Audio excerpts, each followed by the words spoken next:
আল্লাহ বলেন, হে পৃথিবীর মানুষ, যখন আমার হুকুম আহকাম ঠিক মতো মানবা, আমার নেক আমল যখন করবা, আমি আল্লাহ তাআলা তোমাকে পুরস্কার হিসেবে জান্নাতুল ফিরদাউস দান করব। সুবহানাল্লাহ। এজন্য মেরে মুসলমান ভাই মুস্তাহবাব, এই পৃথিবীর জমিনে আল্লাহ তাআলা আমাকে আপনাকে পাঠিয়েছে, বানিয়েছে। কেন বা বানিয়েছে ভাই? একমাত্র ইবাদত করার জন্য। কিন্তু আজ আমরা মুসলমান এত হতভাগা হয়ে গেছি, এত কপাল ফোড়া হয়ে গেলাম যে আমরা যখন সব কিছু পেয়ে গেলাম, আল্লাহ যখন আমাদেরকে সব কিছু দিয়ে দিছে, আমরা আল্লাহকে ভুলে গেছি। এটাই আমাদের হালত। আমরা আমাদের আল্লাহ তাআলা যাদেরকে টাকা পয়সা দিয়েছে, যাদেরকে ধন দৌলত দিয়েছে, যাদেরকে ব্যবসা বাণিজ্য দিয়েছে, আমরা ব্যবসা পাই আল্লাহকে ভুলে গেছি। আমরা ধন সম্পদ পাই আল্লাহকে ভুলে গেছি। মনে করলাম যে এটাই দুনিয়া, এটাই আমার সবকিছু। না মুসলমান, এই দুনিয়ার জমিন আমার আপনার জন্য এটা ক্ষণস্থায়ী, এটা চিরস্থায়ী নয়। আল্লাহ তাআলা যেভাবে আমাদেরকে সবকিছু দিয়েছে, আবার তেমনি ভাবে আল্লাহ তাআলা এক এক করে নিয়ে যাবে। ধীরে ধীরে আল্লাহ তাআলা সবকিছু নিয়ে যাবে। আল্লাহ আমাকে ব্যবসা দিয়েছে, দোকান দেওয়ার মতো আমাকে আল্লাহ তাআলা সামর্থ্য দিয়েছে। যখন আমি আল্লাহকে ভুলে গেলাম, দোকান পাওয়ার পরে, ব্যবসা পাওয়ার পরে, যখন টাকা চিনে গেলাম, দুনিয়া চিনে গেছি, যখন সব কিছু পাওয়ার পরে যখন আল্লাহকে ভুলে গেছি, দুনিয়া চিনে গেছি, তখন আল্লাহ তাআলা বলে, এই পৃথিবীর মানুষ, ব্যবসায়ীদেরকে আল্লাহ তাআলা খাস করে বলে,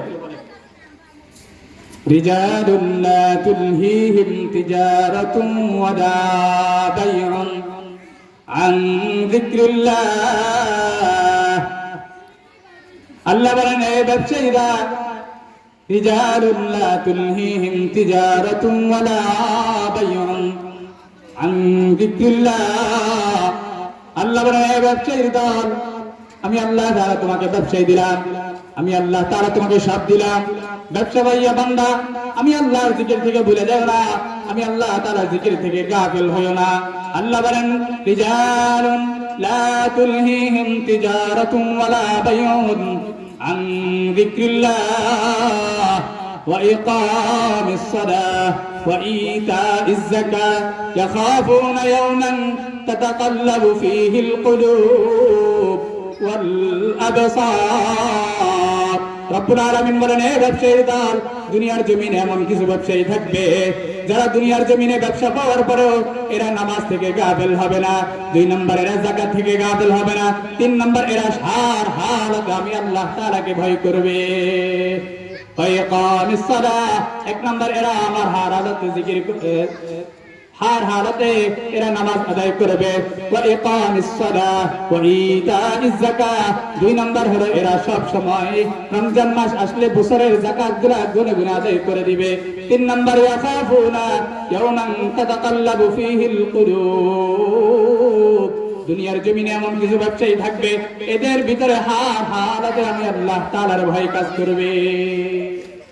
এই আয়াতের পরিপ্রেক্ষিতে আবার আল্লাহ তাআলা আরেক আয়াতে বলে, يا أيها الذين آمنوا لا تلهكم أموالكم ولا أولادكم عن ذكر الله।